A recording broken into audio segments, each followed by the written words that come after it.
Hi,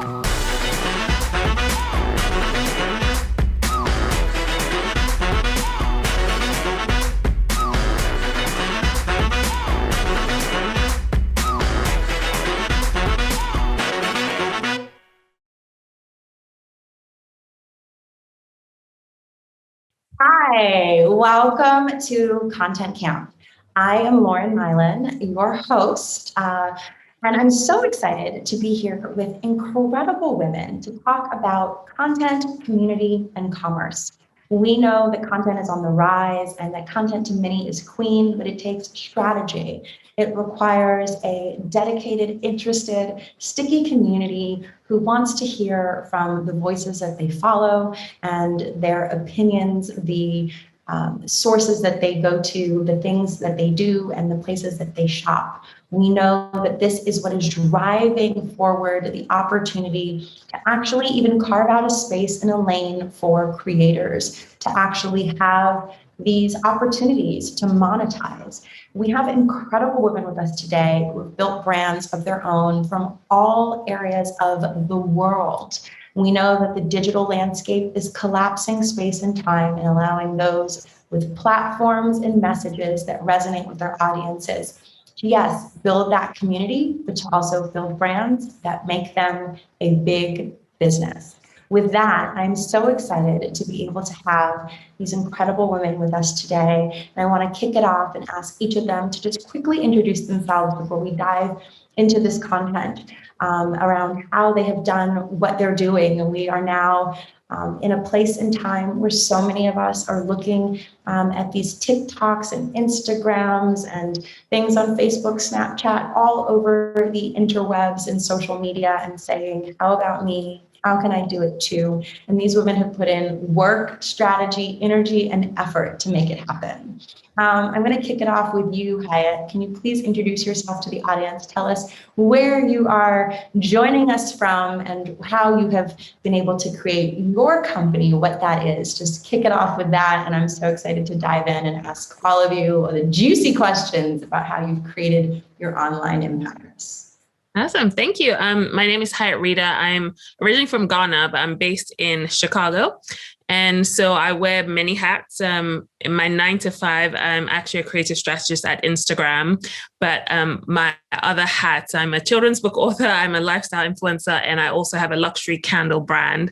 So it's lots of years of taking my personal story and sort of bleeding it into several businesses to build something that's authentic, that resonates. So really excited to be here and to also dig deep into conversations with everyone. Thank you so much. All right, Kirsten, introduce yourself. Hi, everybody. My name is Kirsten. I'm the CEO and founder of Pound, which is the Rock Out Workout.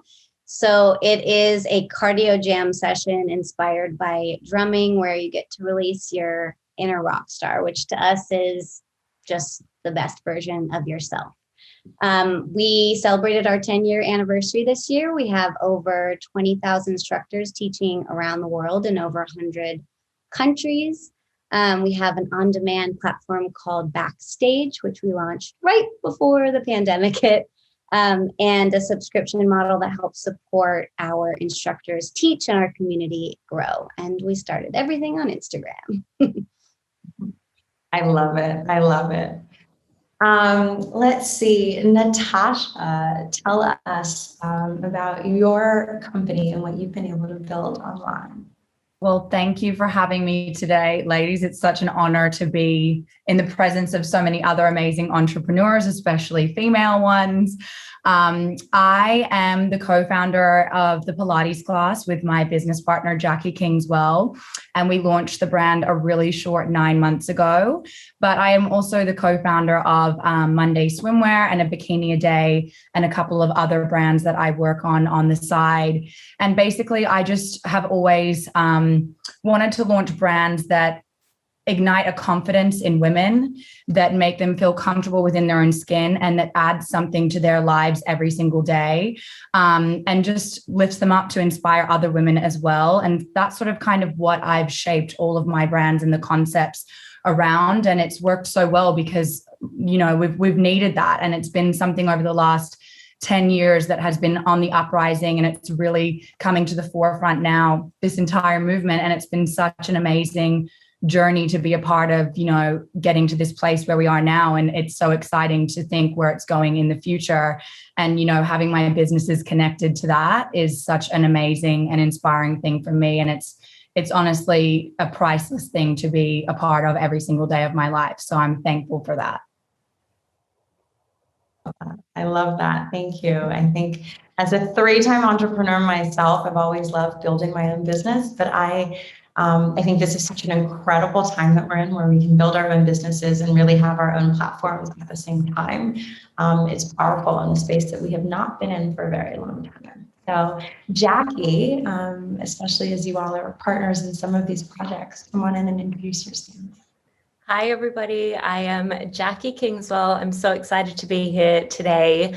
As Natasha mentioned, I am the co-founder of the Pilates class, which is an online platform that offers workouts. We have a range of different categories on our platform, ranging from Pilates, bar, cardio. We have stretch, we have men's classes, we have pre and postnatal. So it's an all-inclusive online platform, which started 9 months ago, which is so crazy.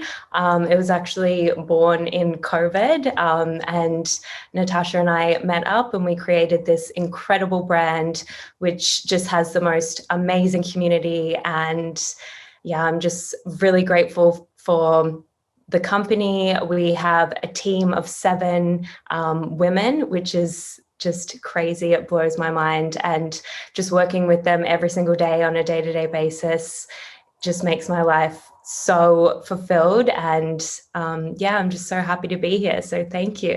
Ali, come on in and introduce yourself. Thanks so much, Lauren. And yeah, just so awesome to be here with so many incredible business owners. I'm Ali Kriegsman. I am the co-founder and COO of a venture-backed retail technology company called Bulletin. We operate a 2-sided wholesale marketplace where retailers go to discover, support, and shop the best brands on the planet. Behind all of the independent boutiques that you shop in person or online, whether you're in the US or Australia, at least in the US, there's a $400 billion hidden wholesale industry behind all those small businesses. So gyms, fitness studios, spas, apparel, clothing stores, they all need to go somewhere to find and order the great inventory that they're selling to their customers. And that's exactly what we do. Prior to launching our wholesale marketplace, Bulletin ran in total 5 retail stores all around New York City that explicitly featured female-founded businesses. So I've been in retail for some time and super excited to chat content as it pertains to Bulletin. But I also just launched a book called How to Build a Goddamn Empire. Shameless plug. It's about my journey building Bulletin, but I also interview 30 other women that are building businesses of different stages and sizes. And we cover everything from navigating and managing imposter syndrome to, how to know who the first people to hire are. Natasha and Jackie, I'm sure you just had to deal with this with, your brand launching only 9 months ago and having 7 people on the team now. And content has been really key to Bulletin's growth strategy and my personal strategy in getting this book out the door and in people's hands. And yeah, so excited to be here with everyone.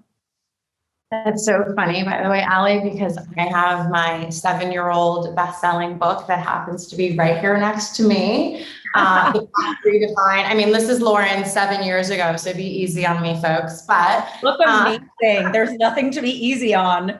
Yeah, okay, that's a whole nother Lauren. But I think the idea of my book was really early, which for me is a synopsis of my own experiences as an entrepreneur, building 3 companies, really successful businesses before 30. And interestingly enough, they didn't really focus on content. They focused on the customer and communicating with the customer, but content wasn't a thing in the way that it is now. But the idea of the Path Redefined, which is the title of my book, is something that all women, I think, want to do and still want to do because we all want to get to the top on our own terms. I think that's the beauty of this moment in time, is that we can really carve out our own paths, right? And we can really chase what we deeply believe in, which I think is the beauty of, yeah, right?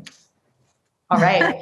So with that, let's dive in. Let's get to chasing how we can help other women and people who are listening to this conversation and looking to create community and content so they can have some commerce, so they can call it a business and do what they love, win in doing so. I'm going to come to you first, Kirsten. We know that content is king. And for all of you, content has become queen, maybe even your ace of spades in some way in how you operate your businesses. But what has your strategy been, Kirsten? And how have you, what has the strategy been, or how has it changed to continue focusing on content to really drive the connection to the community and commerce?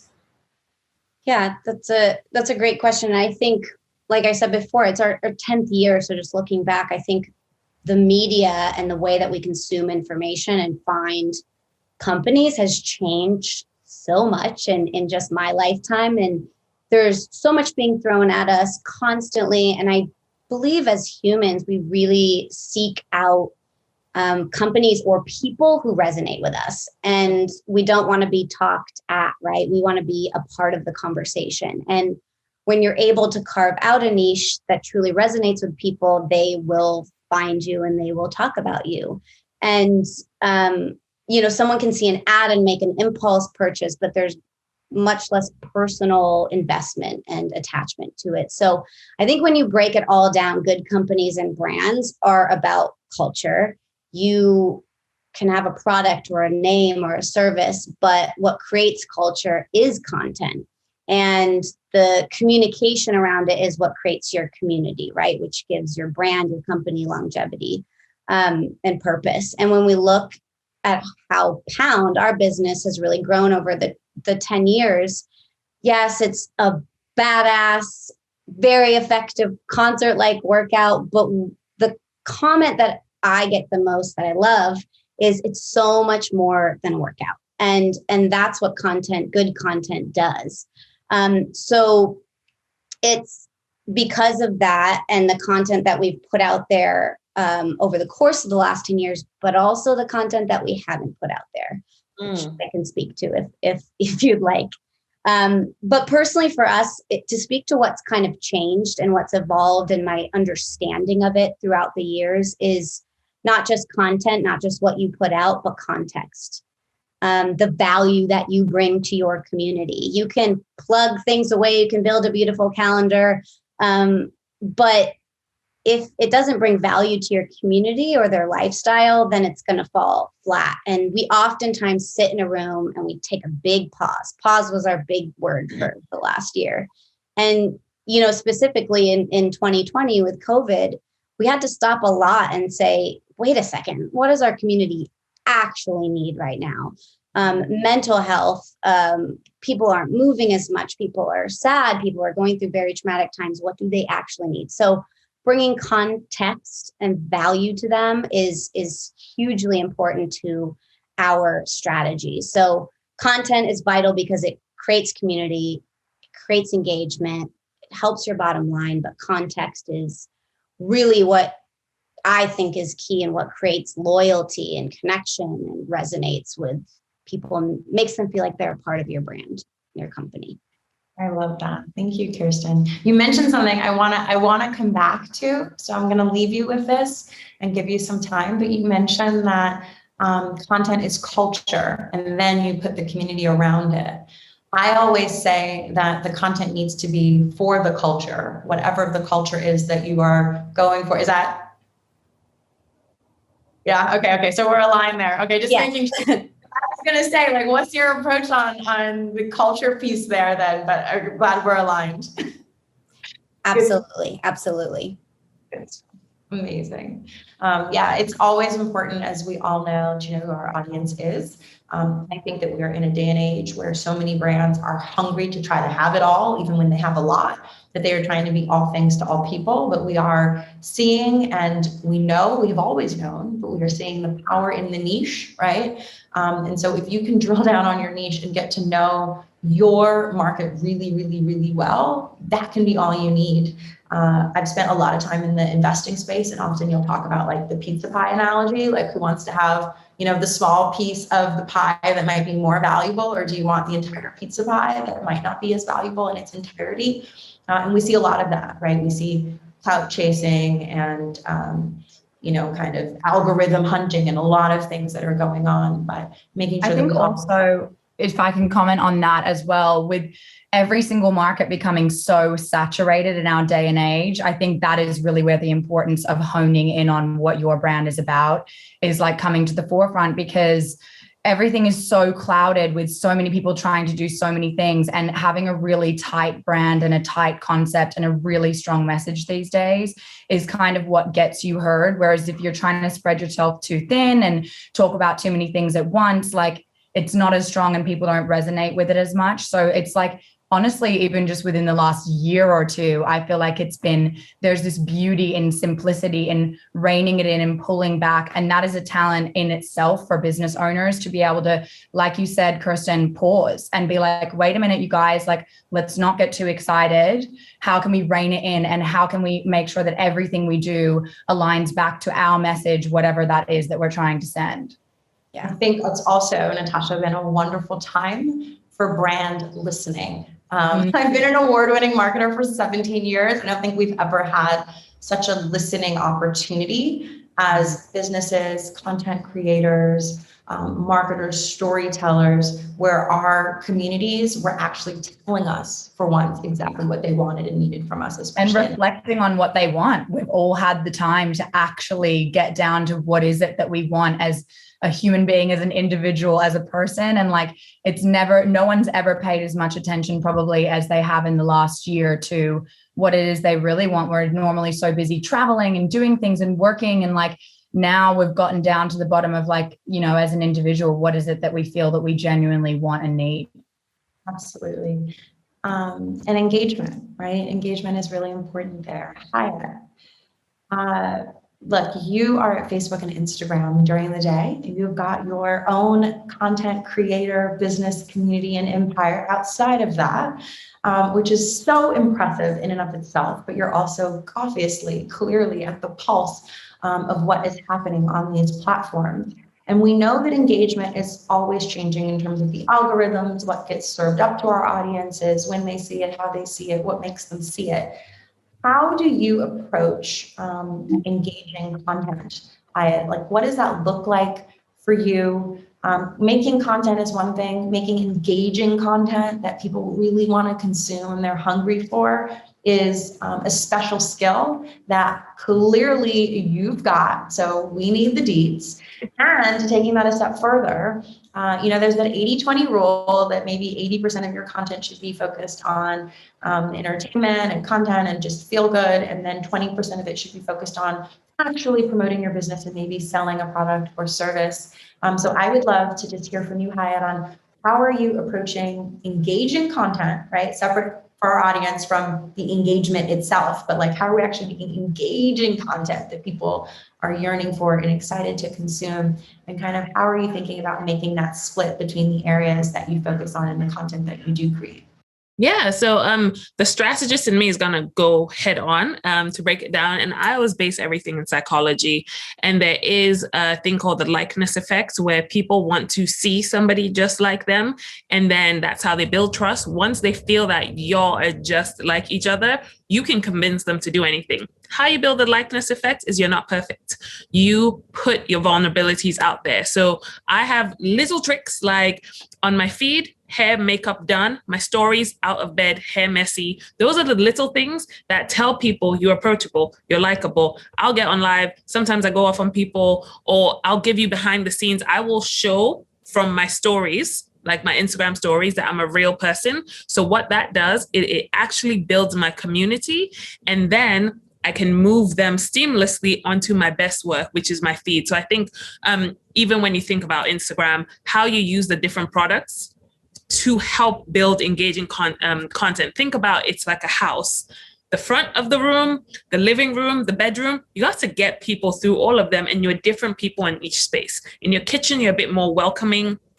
front door, you're a bit more put together because they just walked in. So it's really about thinking about your content that way. And I think there is also a beauty in experimentation. So I know, Natasha, you were talking about sometimes simple is really great. I think there is also a tiny step further of allowing yourself to experiment. So sometimes let me show you a day in my life.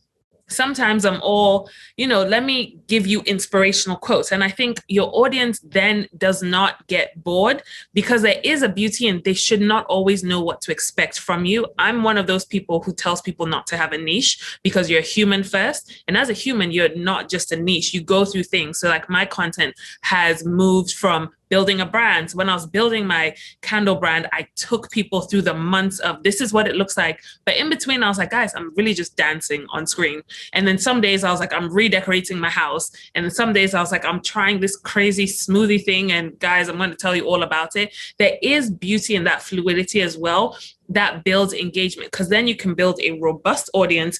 Because if you were just interiors, then all you have is people who are in the mindset of interior. And then once COVID hits and they're like, I'm not redecorating anything, then you've lost an audience. But if you have enough sort of seeds planted that mirrors your actual real life, then you build a robust audience that can tap into you at different times. And I think that to me is how you build that sort of engaging content. And how you build engagement is, I believe, you sort of start with a lesson. Or, it's like failure first, share a failure, share a lesson, and then you provide a platform for people to also share theirs. Because humans, let me tell you one thing we love doing. When someone tells you something, you want to share your part of it. So like I have a joke where sometimes I'll be like, okay, guys, I'm sharing this. I don't need to hear yours. Because you might say, oh, I love this hairbrush. Everybody's going to say, well, I love this hairbrush and I love that hairbrush. And so you can use that trick to work for you as you share experiences, share different things. No matter if you're a person or a brand, you're selling something, you're selling a service, you share a bit of yourself, you are actually building back into, come back full circle, the likeness effect, because people feel like she's just like me. That means she's my friend. That means I trust her. Anything she recommends, I will do. I love that. And I'm one, as a marketer and a brand strategy, I'm always thinking about how to create that authenticity. And often you do have to lean into vulnerability. I'm going to open the can of worms on this one, Hyatt. Okay, I'm going to open the can of worms. Very quickly though, because this is a can of worms. I just want your take on being vulnerable amidst cancel culture. I think that's really tough for people right now to, like, in general, be open. One thing to talk about our hairbrush, another thing to maybe admit a real vulnerability that will open up people right now to potentially, being a casualty in cancel culture. And I hear a lot of that as well. And it's refreshing to hear your take around your hair and everything else. I'm not always so bold, although I'm not having the best hair day today, so maybe this counts. So I'm being vulnerable in this moment. You look great. You look great, Lauren. Oh, you're so sweet, but these braids are getting a redo tomorrow, girlfriend. But it's a real thing, Hyatt, right? So I just want to very quickly get your take on that. I know it is a can of worms, but I do want to get your take on being vulnerable. I'm very bold. I don't believe in cancel culture. I believe in human culture, and human culture means there's room for people to fail. And when there's room for people to fail, then we educate people, we move them in the right direction. Now, if you are educated on something and then you continue to make the same mistake, then I will remove myself. I believe in removing remove yourself kind of culture versus cancel. If somebody doesn't work for you, redirect yourself somewhere else. Go put your energy, build in someone. I don't believe in using platforms to take down people. I'll bring awareness to things. I've had lots of situations, especially this past year, where I saw influencers who were my friends. We go on all press trips together, we do things together, and they were in hot water. So the couple things that could have been done, I could have joined the little hot water, but all of them, I got on the phone with them and I said, hey, I see this is happening. Let's get on a call and talk. And then I'll say, okay, while I can see where you made a mistake, I'm going to use this to help you understand it, not from a place of people, because once cancel culture starts, they start going after your personality, your background, your family. I'm just like, yo, How y'all did that much research about one person? But nobody actually sits down to say, let's understand how you went wrong and maybe how you didn't see something. So I think it really comes from, if you're in a space where you know the risk it takes to be vulnerable, you will understand that when some people make mistakes, it can come from a place of vulnerability as well, where they did not know. Now, if someone catches himself in hot water, it's up to them to not defend it, but to talk about how they may not have realized something was wrong. And I think we just have to allow space for people to make mistakes, especially on social media, because it's a huge platform where it's just like millions of, I call them American Idol judges, just sitting there, legs crossed, Simon Cowell, just nope, no, yes, I don't like you today, I like you tomorrow. And I think it really is when you see someone being canceled within the culture, what is that culture that, encourages vulnerability, that steps up to have meaningful conversations about how we handle those things? Because we are all human, and to keep canceling people means we are admitting that we're perfect and we have never failed. And that's not the kind of internet I want to be on. So I won't create that space on my corner of the internet. I'd love to jump in and I don't know. Like, okay, sis, drop the mic on that one. No need to go down the rabbit hole, because I opened the can of worms and you eloquently and beautifully closed it. For that, I thank you. Yeah, jump in. Oh, I'm so sorry.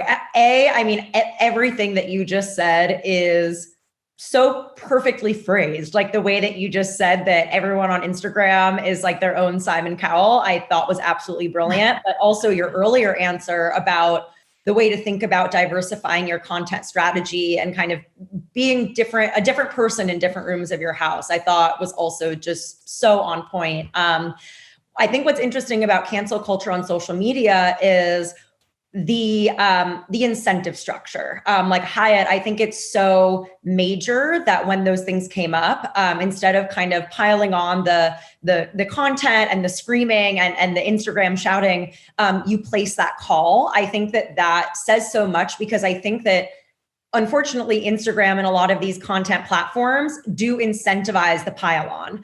It leads to engagement. It talks to the algorithm. And I think it's just a very big step to like pick up the phone, or in my case, whether it's picking up the phone or being the person that's been called in the past.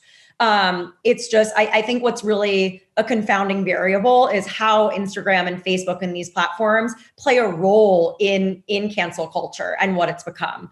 So just wanted to call that out, because I think that it's a very delicate balance of calling people in and wanting to have a true and authentic conversation, but then where does it veer off into the algorithm kind of powering this cancel culture, because it is spurring a ton of engagement and views and impressions and things like that. And I think I'll add one. Go ahead. Sorry, Go ahead. really quickly. I think one of a slight benefit of cancel culture is it's an awareness play. So it brings something to the top, and then it presents it to us as humans and says, what are you going to do about it? And then that's where we have to show up correctly, leaving space for vulnerability. So I think there is a win-win, because there are some things that if it wasn't for social media, we would never know some of the bad things that were happening. So it raises it on a platform, and then we do something with it. Sorry, Natasha, please go ahead. Oh, I was just going to say, I agree so much with everything that you guys are saying. And also I think that like, in a way, influencers have become the new age celebrities. And we had it really good for a while where like we weren't really held so accountable for things. And it was a very free, open space, which was amazing. But at the same time, we weren't having to deal with any sort of backlash or any sort of judgment. And for good reason, everyone is being questioned. And I think this has been such an amazing time of growth.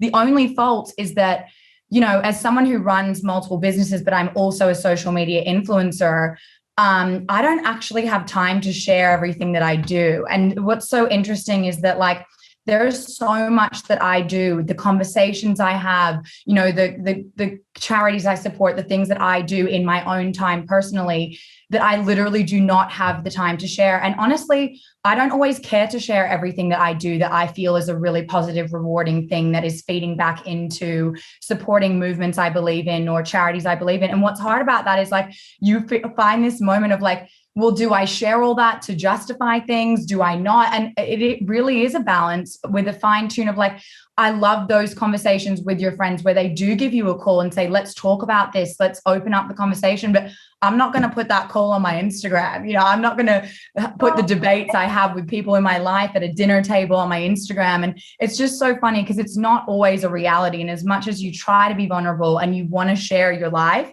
it's not your life. It's not always a true reflection of like everything that you do. And you have to do your best to balance it. You have to do your best to make sure that you are clear on your beliefs and on what you stand for. But it is hard at times, to open everything up when you have so much else going on. Yeah.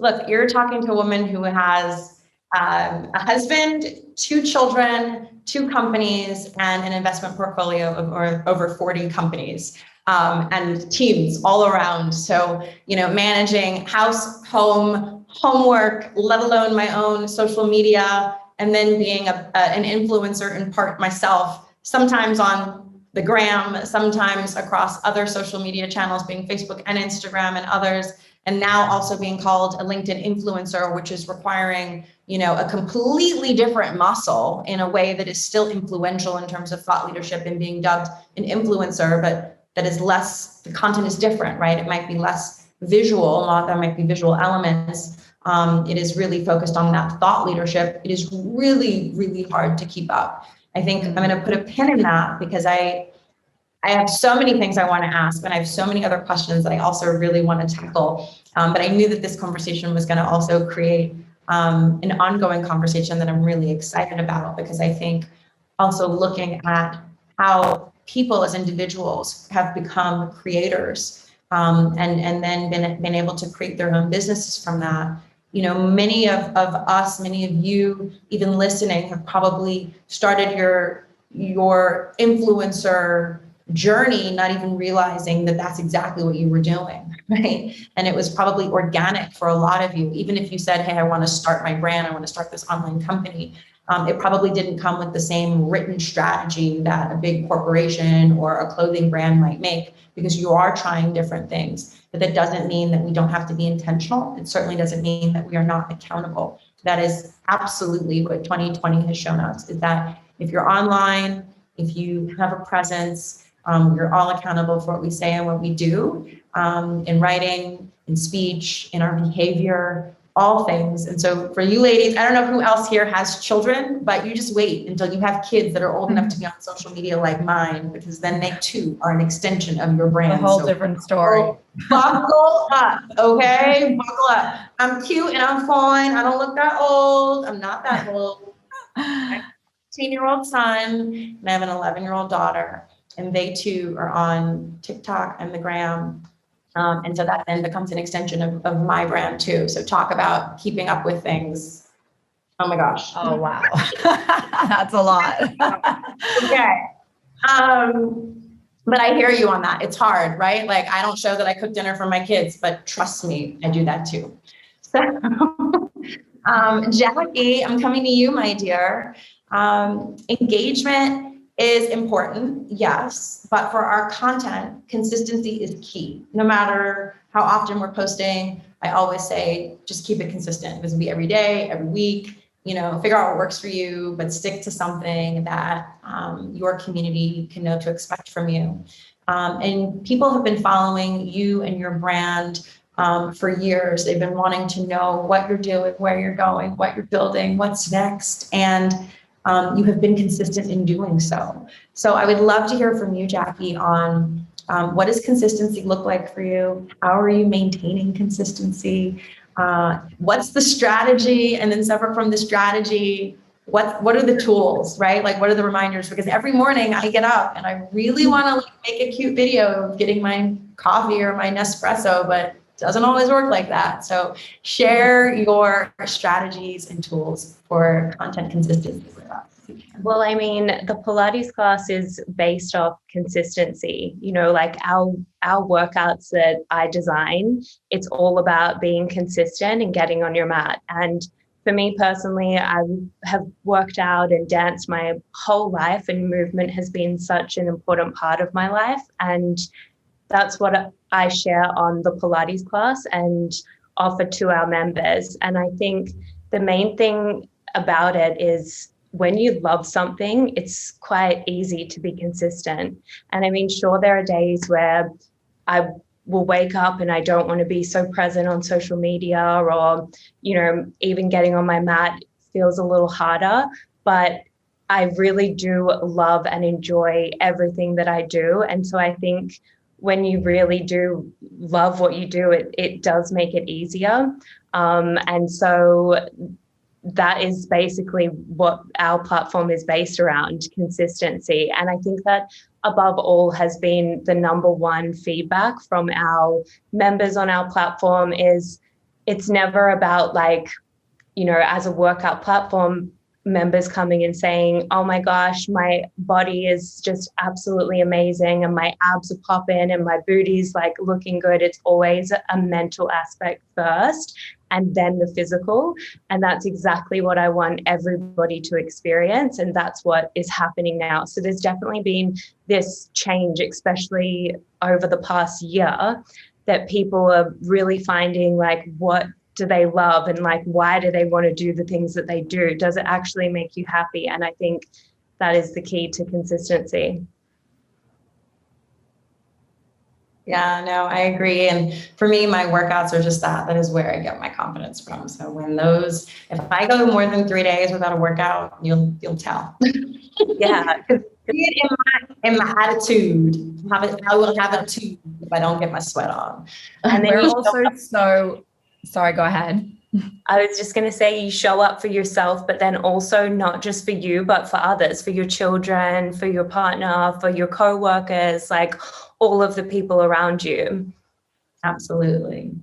And in terms of our consistency with our posting as well, you guys, I mean, what we've found to be really useful is finding that sweet spot in terms of how many times do we post a day. But what we're so lucky with in particular with our platform and our community is they essentially do the posting for us because everyone is so proud of sharing this message of mental health and wellness and how good they feel that if you go on our Instagram, we might share a few posts a day, we try to put things out there to keep our members engaged. But at the same time, 90% of what we're posting will be reposts from our actual members. And we're lucky that for us, it's easy to keep it consistent and not have to constantly be chasing that content creation and output because the members are just so engaged. So a big key to that for people who are trying to create content and have that consistency and use those tools is create something that people are genuinely also going to want to share because it's going to make your life a lot easier than having to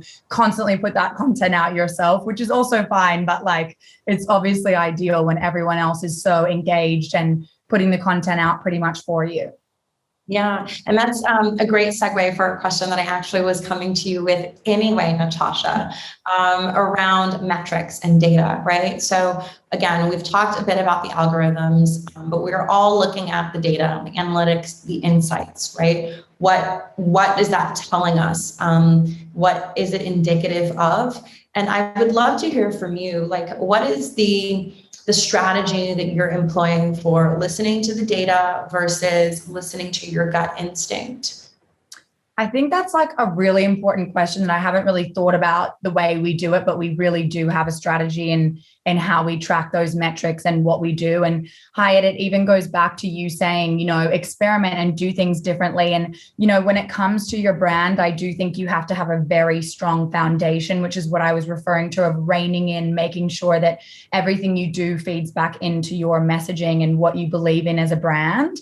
That's so important. But with your content, you've got to be creative. You've got to keep it fun and you have to have your own creative license. So as creators, we all sometimes people don't even know what they want. So I think it's about using all different tools like community surveys through your email database. And as much as those metrics on social media are very important because you are getting a really good read on what people are responding to, sometimes the algorithm is affecting that and things that people might like, or that certain parts of your community that may even be your more important part of your community that you are, directing something towards, you might not know whether they're liking it or not. So I think for us, we try to pay attention to the statistics and repeat things that do seem to do well. But at the same time, we just have to be really open and creative and willing to take risks and try new things as a brand, because in the end, that's what actually makes you successful, is being willing to do something that's different to what everyone else is doing, that you really believe in, and just kind of going for it. So you don't want to feel held back from what you want to do by those numbers. They're important to, keep in mind. But at the same time, I think anyone that I've seen that has done well these days with a brand, like, they really do have their own personality, their own passions, their own creativity, and they are just winging it and rolling with it and going for it, And so, having that, being open to being vulnerable and trying new things and taking risks is so important. And so I want to switch gears and talk about community. We talked a lot about content. That's great. But the content by itself, we also see a lot of content that's beautiful, that just sits online, that isn't sticky, that doesn't get great engagement, or that's not moving the needle with the audience, or that is just created to have content with no real audience or knowledge or understanding in mind.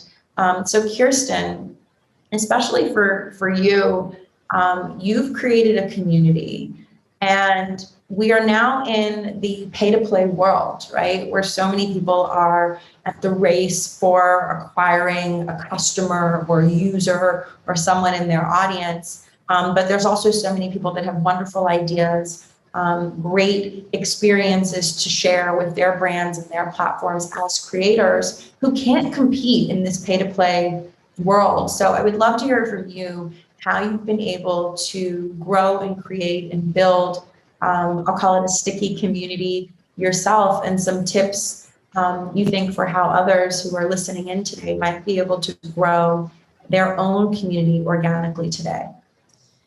Yeah, I absolutely love that question. And I think it has become a little bit more difficult since I started Pound 10 years ago. But when we did start, we did not spend $1 on marketing until year 4.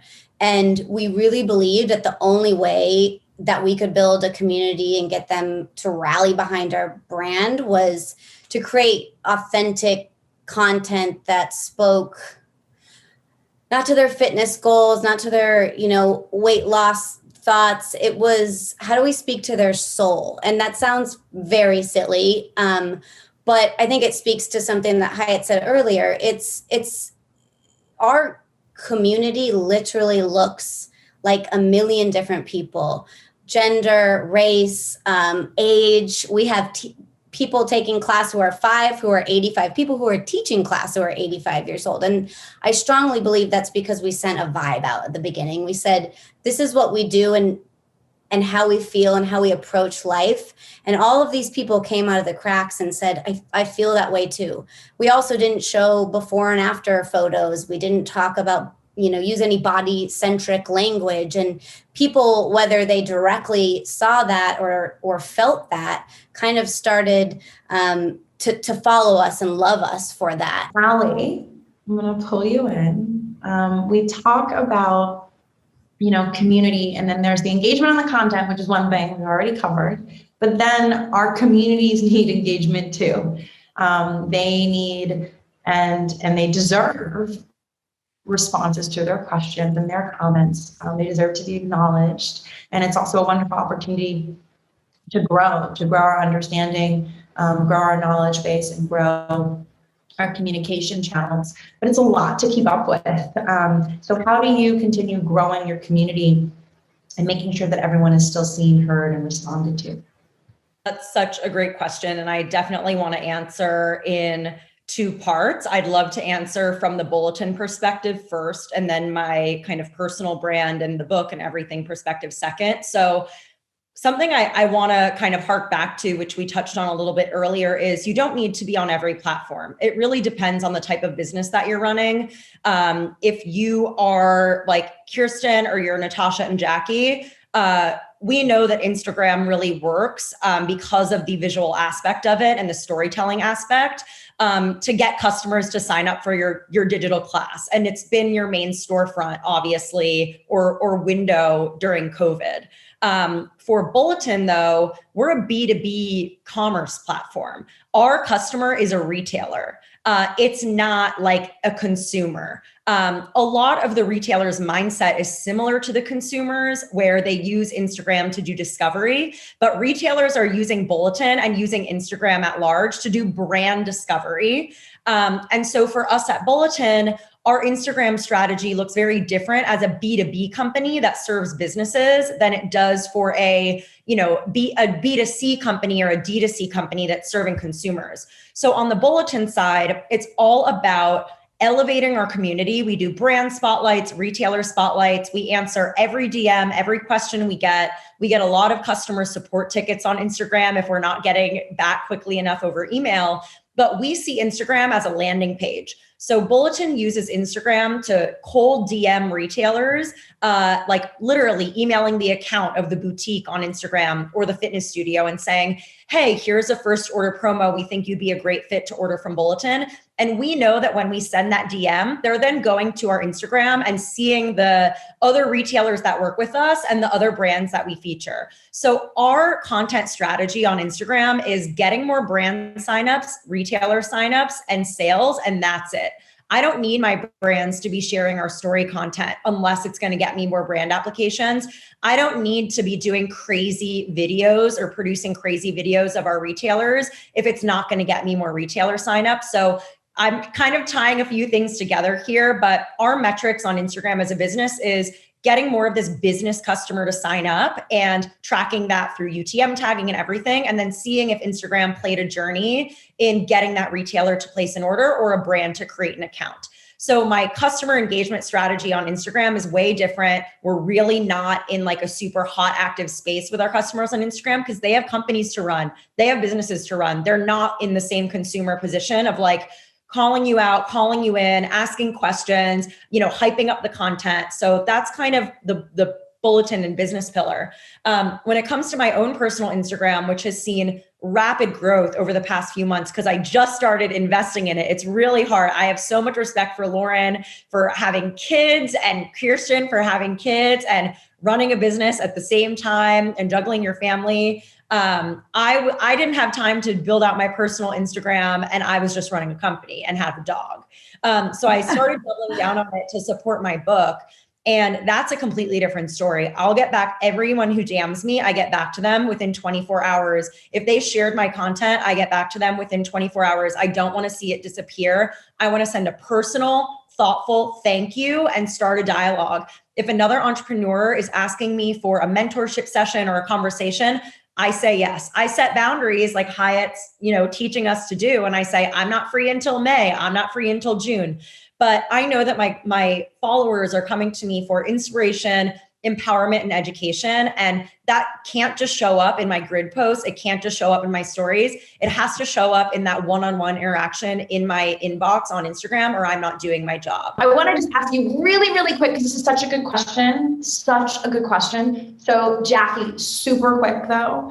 As we're thinking around that piece with our community, how do you deal with negativity? I know not everyone's going to love the products and services that we are selling or the things that we do, but just a tidbit would be awesome, as I know people would be hungry for understanding how we can deal with some of that negativity, which inevitably is going to come from somewhere. Even if it's not your product or service, it might just be that individual who just wants to come, but you got to deal with that too. So drop the gem for us, would you?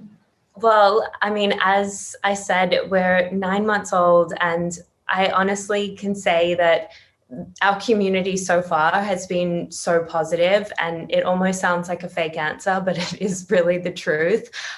We really haven't experienced much negativity on the platform so far. And of course, we do have times when the feedback is slightly negative, but we really do look at that as an opportunity to improve the platform. And I will always, the team and myself will always take on board the feedback and we'll try and turn it into something positive.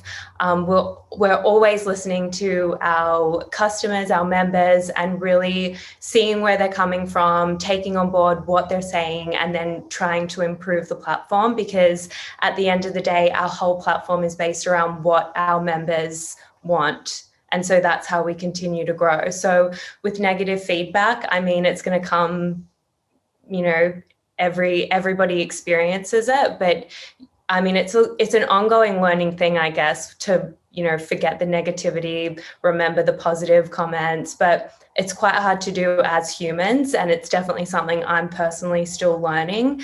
But you just have to look at it as opportunity. I love it. Thank you. So we are going to move to the other C that is so important, not coins, but commerce, the way to get the coins. I think, Kirsten, you have done an incredible job of galvanizing community and creating content to really see those conversions happen naturally, organically, in a way that is beautiful and powerful. Yeah, you've been at it for a while, which is incredible, but that also means that you've got some sage lessons to share with our audience, who's also looking to find similar success for their business, albeit, maybe 10 years later. But what would some of those pieces of advice be, especially given all that you know now? Yeah. I'll make it quick. 5 things I would say. 1, do bad research is what I call it.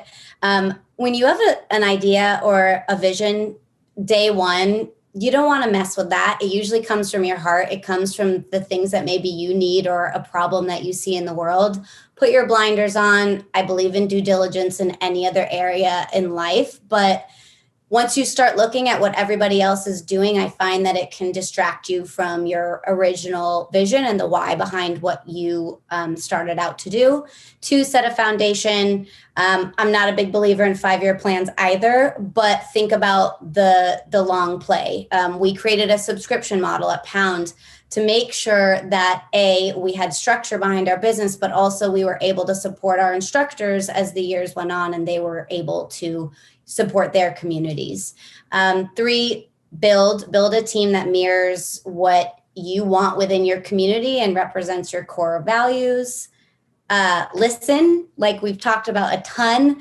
Listen to your community, bring them in on the process, let them help tweak and finesse what you do, your products, your platforms, and your social presence. And last but not least, check in. I call it like throwing yourself off the dock. Like, if you're an entrepreneur, this usually happens to you every other day. Something is going to trip you up to make you question or think about what you're doing. And if that hasn't happened, do it to yourself. Make sure that everything is aligned with what you originally, started with, your core values and your mission. Our mission is to put minds before bodies. And if we're not showing up in that way with everything that we do, then we're not doing what we set out to do and what we, tell our community that we're going to do. So those 5 things would be the high level steps that I would say. That is so important. Thank you so much for sharing that, Kirsten. Jackie, when we are looking at how our community can help drive commerce, it's one thing to ask our community to convert, right, over to a shoppable opportunity that is going to drive a transaction, that commerce play. But it's also an opportunity to engage our community around understanding what they want to buy, why they want to buy it, and using that engagement and that dialogue to serve as a feedback loop for the products that you maybe create in the future. So still touching commerce, but as more of a discovery tool, a little bit of R&D as opposed to the conversion itself. And I would just love to hear from you around how you were using those opportunities to deeply understand and engage with your community to create those feedback loops and how that plays into the products and services that you might in the future. So I think maybe that question was one of Tash's questions, but I'm happy to roll with it. But Tash, do you want to I would love to hear from you on that one. That's yours. That is all you. Okay, I mean, well, I'm obviously doing all of the fitness and content creation. So everything that we put out is obviously, going to benefit our members. It's something that we only put out what we want for ourselves and what like we would take on board, and then we give it to the members. But through that, we always communicate with them, and like we were having the discussion before, we will always go on social media and connect through DM. As Ali was saying, we also will respond to every single one of our members via DM and ask them, like, how was your class, for instance? And do you want to see, some ankle weights or some equipment incorporated within the platform? So we are really in tune with what our members want. And from there, we will only bring out a product to, benefit them because they're asking for it. And so I guess from there, everything we've spoken about today is within the lead up. Like Hyatt was saying, we will sort of tease that first through social media and ask our members, do you want to be seeing this? And then we can drop a product through that. So yeah, I think communication, obviously, with what our members are wanting before we bring it out. All right, and ladies, as we close it out, I want to jump into some rapid fire questions. So audience, ladies, don't know the questions I'm about to ask. So this is going to be fun for me, fun for you, and a lot of fun for the ladies on the screen. So rapid fire, I'm going to ask each of you to just come on and answer each really fast. The only metric, I want you to fill in the blank. I'm going to say the sentence and you're gonna add the ending for me. Okay. So rapid fire, here we go. The only metric that matters is Sales. Ooh, go everyone. Doom, doom, doom. Sales. Engagement. I would say customer retention and acquisition metrics. I would say communication. Love it. When I am creatively blocked, I go for a swim in the ocean or meditate. Human connection, talk to people, share my ideas, and drink wine. Ali? Go for a walk through the park with my dog. Yeah, same for me. It's just spending some time alone, whether it's a drive, listening to music, walking or running, or back when we used to travel, it would be sitting on long flights and really getting into my head and having that creative space. love it. Okay, the best response to negative comments are? Thank you for your feedback. I will share this with the team and appreciate you taking the time to reach out.